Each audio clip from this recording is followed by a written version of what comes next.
everyone. Welcome to the Dare to Care podcast, the podcast where we talk about our inner workings of ministry at Inspire Family Fellowship and our community stories within the church. If you have comments, stories, or questions about Inspire or our Dare to Care ministries at any point during this podcast today, feel free to send those to me at amy@inspirefamily.org. We also invite you to join us in person at Inspire any Sunday or Wednesday that you're able to. 523 North 21st Street, Bismarck, North Dakota. Our Sunday services are at 9:15 and 10:45, and Wednesday night starts with a meal at 5, classes for all at 6, and our family service is at 7. My name is Amy Langang. I'm the Dare to Care coordinator at Inspire Family Fellowship, and I am joined today by Pastor Rob. Hello. And our special guest, Steve Reynolds. Hello, hello. Hey, Steve. Welcome, welcome. Whenever we record these, there's always a lot of pressure on Amy to There is. to read the intro perfectly, and that was pretty darn good. I mean, I think it's a take. I know. I feel like I should probably take it home and practice over the weekend for a little bit, like in front of the mirror. There was one awkward pause, There was. which is great, but it reminded me, my brother, Tim, has this gift where he can speak and bleep himself, like as if you're watching a movie where they take out the swear words, except he doesn't take out swear words, he just takes words out, but it sounds like he was swearing in there. And so I think, Ty, when you're putting this together, you should put like a big beep in there for like... So I was thinking if I paused long enough that Ty could probably remove that pause. No. I think we should amplify it. I think Amplify we it? should make it Okay. longer. Well, now that we've talked about it, we should really make it stand out. Now it's definitely going to be there. So anyway, Steve, how you doing, my friend? I'm blessed and grateful, man. Oh, and I knew you were going to say that because every time I ask you, that's the question. As we always do, tell us a little bit about yourself. Where are you from, and how did you end up at Inspire Family Fellowship? Where I'm from? Well, that's a tough one. I was born a military kid in Fort Ord, California. I was the youngest of 4. Okay. Funny story. My parents were told they couldn't have children, so they adopted the 2 older ones. Okay. And then, lo and behold, a couple of years later, pregnant with my brother Billy, and then 13 months later, Surprise! Steve showed up too. here Yeah. I am. By the time I was 3, though, we had been in 3 countries. Oh, wow. And then got transplanted in Fort Meade, Maryland. And we were there 6, 8 months. I'm not sure what it was because I was 3. Right. But yet, that's one of my youngest memories, and we'll get to that maybe. And my dad got a chance to go to Okinawa. Well, my mom said, I'm not moving these boys, because he'd go ahead, and then she'd pack us up and follow him. And Yeah. so that was probably the last time I saw my dad. Okay. Wow. And it's funny, at 3, I remember the discussion. It wasn't really a fight. I don't know that I ever remember my parents fighting at 3, but I do remember that discussion. I do remember my mom telling him to leave, and he did. And so then grew up in the streets of Baltimore, and I say that a lot of love. I got a love for alleys. Baltimore's a neat place. It wasn't the place that it is now. You still knew your neighbors. You knew everybody. Everybody in Laurel, Maryland, they knew. It was a racetrack town. Okay. So that led to some interesting things. I always tell everybody I'm a Baltimore street urchin. Didn't do really well in school, but I got through. Ended up quitting school. Got my GED because I had better things to do. There's about 14 guys that have this little dot, and they're fatherless boys that we were called the family. And everybody in Laurel knew the family. And not because we were bad, but because they were that's them boys. We were mischievous. We weren't. Yeah. Not evil. We weren't evil. No, Yeah. we weren't evil. No. At all. If you kind of took the Lost Boys with the what's the Alfalfa gang? The Little Rascals. Little Rascals. Little Rascals. Yeah. You know that was us. Oh, Somewhat comical. The people you found common ground with, right? Then in my early 20s, I guess I was 19, re-met my first wife, who I kissed at the water fountain in 2nd grade. Oh, man. And when I re-met her, she already had 1 daughter, my oldest daughter, and was pregnant with my 2nd daughter, Stephanie. Not mine. Not Adopted. biological, but you adopted. I adopted. Oh, yeah, they are mine. Yeah. I get Absolutely. it, but yeah. we got married. We had my youngest, Natasha. Although my youngest, she has the most kids. She has 5 kids. Diana, my oldest, has 1. Stephanie has 2.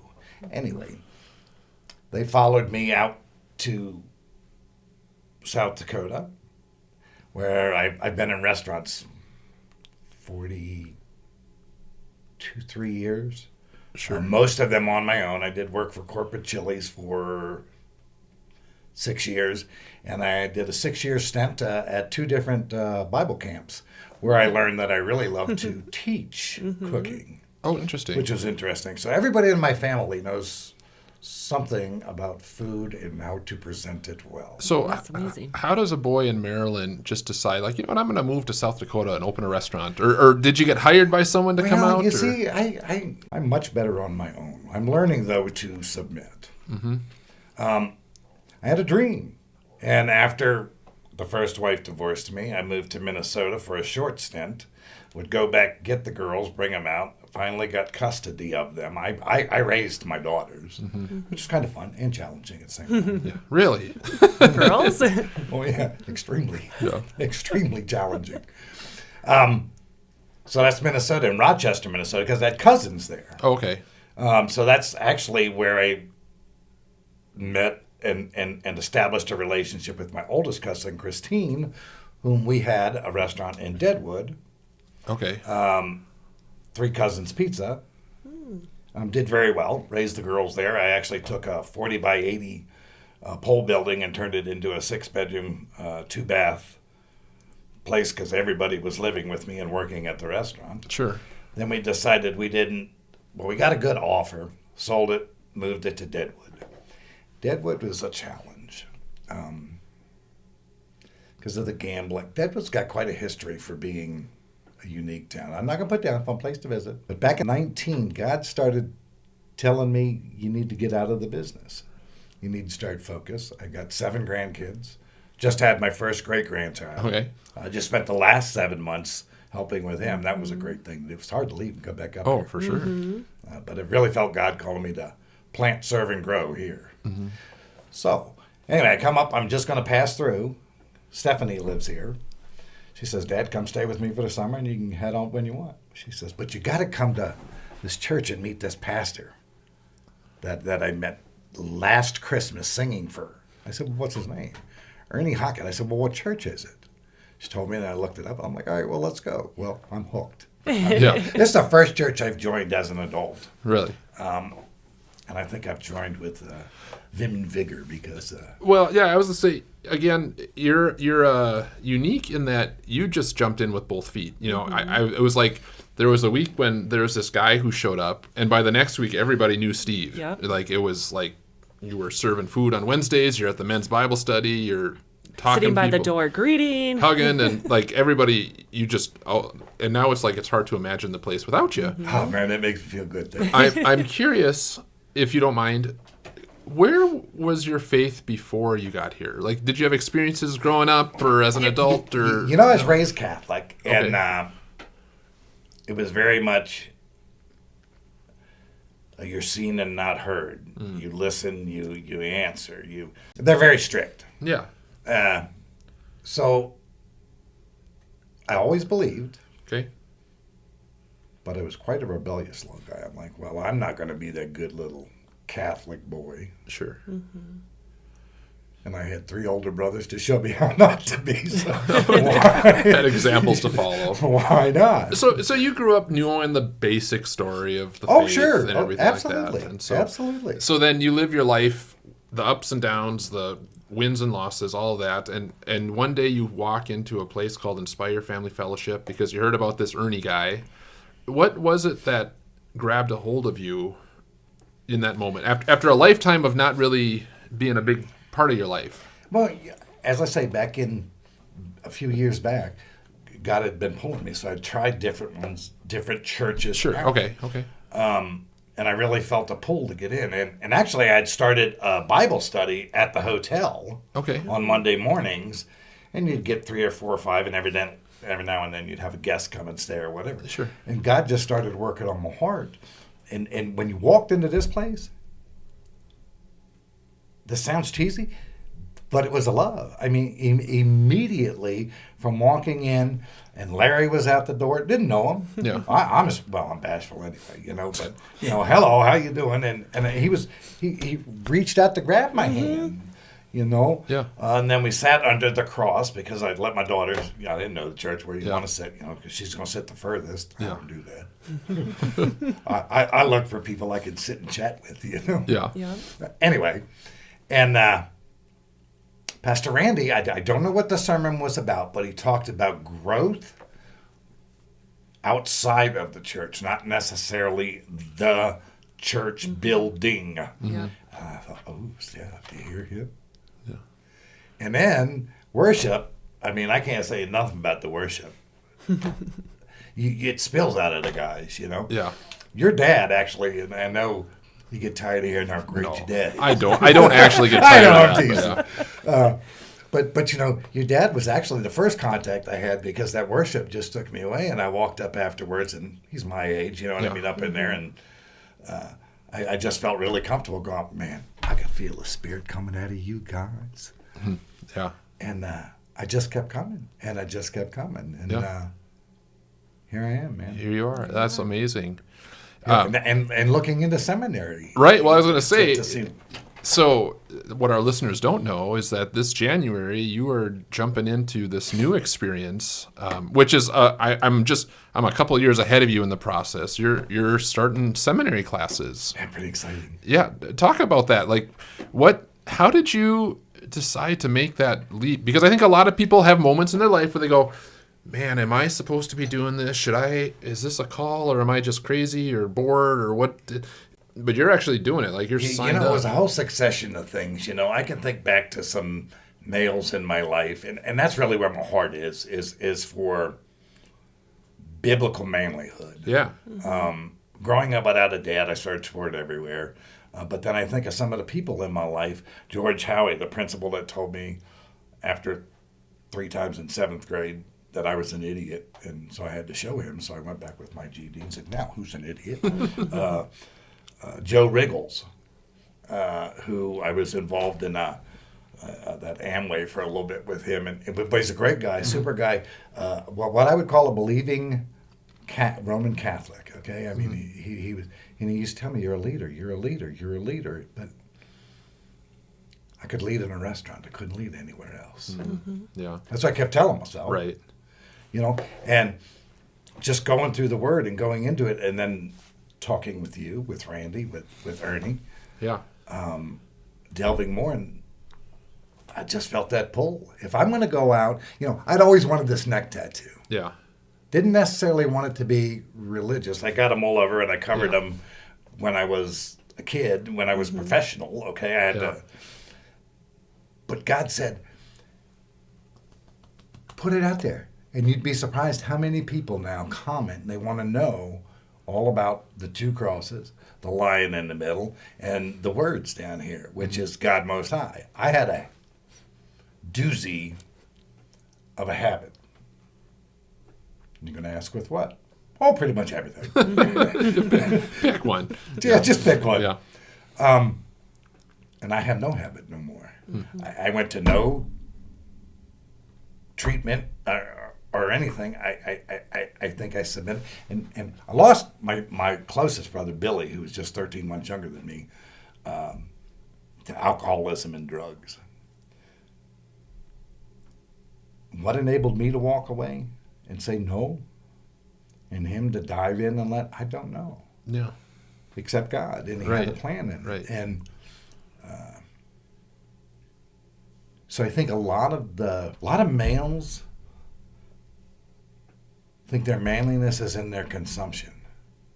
How much they can drink, how much they can play, how much they can drive and the toys they can buy. The toys they have and and that's just not what God says a man is, I just felt that pull, and that's because as I go back and forth, because the only thing I own anymore, I sold everything, and I own this 25-year-old Chevy Astro adventure van, I call it. Dennis is what my granddaughter's name is. And as I go back and forth, I just talk to people, Yeah. And I always stop at the same gas station in Dupree. I think I've told you this story. You told me. But... And I get to know this kid Kyle. I'm usually there in the morning or late afternoon coming back up, and it seems like he's there most of the time. And now I walk in, he goes, "Hey, preach!" Oh yeah. Because the first time I walk in, he says, "Man, did that hurt?" Nah, he was sitting back like this. That was the worst part. And he says, "Well, what made you do that?" And it just led. Yeah. And then one day he says to me, "What's propitiation?" I looked that word up today. I'm like, "Dude, I haven't a clue, but I'll get back to you." Yeah. Turns out it just means Jesus paid for it, man. It's done. Right. Yeah. It's over. Yeah. I could have. It's over. I could have used you 2 hours ago. I literally looked that word up today. We were looking at that in our staff meeting. Yeah. What does that word mean? But yeah. Well, it's interesting. So it sounds like the people are coming to you and asking you for information and leadership and how do I do this? I was reading a little email I think my dad sent me, of all people, about how it talks about in Peter, like, be prepared to give an answer for your faith. And we read that and go, oh yeah, that's good advice. How many times has anyone actually asked you a question about your faith? I'm a pastor, so I get it sometimes. But outside of that, like, it's not like people come up to you in the grocery store. Except it sounds like people are coming up to you in the grocery store and saying, "Hey, man, Well, this kind of screams. Well, Tell me it about does. your faith." Yeah, I guess so. And if it doesn't, I'll say to them, "How's your God day?" They say, "What? How's your God day?" "What do you mean? You ain't had a God encounter today?" "I do all the time." Yeah. And it just leads. And most people don't scowl or turn you away. Right. They might say, "I gotta go," Yeah. Yeah. and that's okay too. That's okay too. Maybe they had to go. Maybe they had to go. So, Steve, you've told us so many amazing stories, and I'm curious. You had mentioned earlier that you were you did your own thing, right? You didn't necessarily hang out with a lot of people aside from like your friends and your little clan. Who helped build your faith growing up? Did you have a few people that really stand out to you? It could be family, it could be friends, it could be encounters. You had mentioned one person who said you can lead, but you kind of took it more to the restaurant leading. Growing up, my stepfather wasn't a very nice guy, very stern. He worked in asphalt, so he was gone most of the day, most sunlight, because he sun up, sundown type job. Wasn't a nice man. The people behind us, Janice and Louis Osman, who we finally went to rescue or went for relief when the fighting started. I had a pretty idyllic young life. I mean, I grew up in Laurel, Maryland, a small town. My step-grandparents lived in Burtonsville. They had a farm. We spent every summer on the farm in shorts, no shirt, no shoes, 22s. Learned how to drive a tractor, cut a nice road, whatever, Funny, we'd go uptown with the four of us, my brothers and I, go uptown to get a Slurpee at 7-Eleven. We had our 22s on our gun, in shorts, nothing else. Right. Nobody worried. Yeah. Right. Anyway, the winters were tough. And then as we got older, and when I say older, I can only speak from my side because my brothers aren't here. We're about 12 years old and started thinking like boys, maybe a little bit too manly.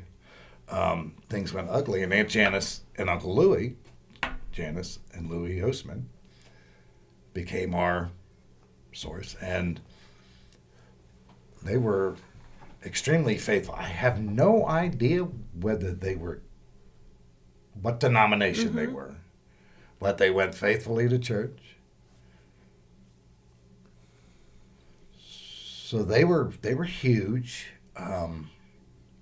Joe Riggles, I mentioned him before, the Amway dude. He was super. He was the dad I never had for sure. He encouraged me. He spoke words of affirmation. But no, I think I swam on my own. Okay. And when I started that Bible study, everybody thought I was crazy. Here we are in a gambling town,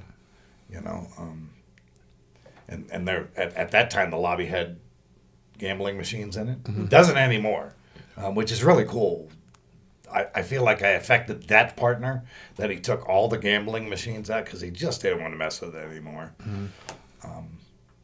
So maybe even Troy, my partner down there, because he had enough courage to take those and you can make pretty good money. I mean, and all down there, they're just, you got to watch them. They're one-armed bandits and whatever. It's not like he had craps tables and all that. Right. So it was easy money, but he just didn't want to deal with it anymore. So those are probably three of the most influential, I suppose. That's amazing.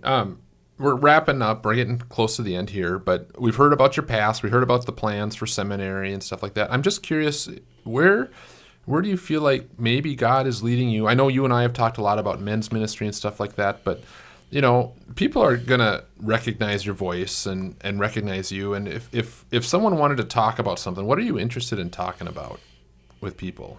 Who we are and who He is.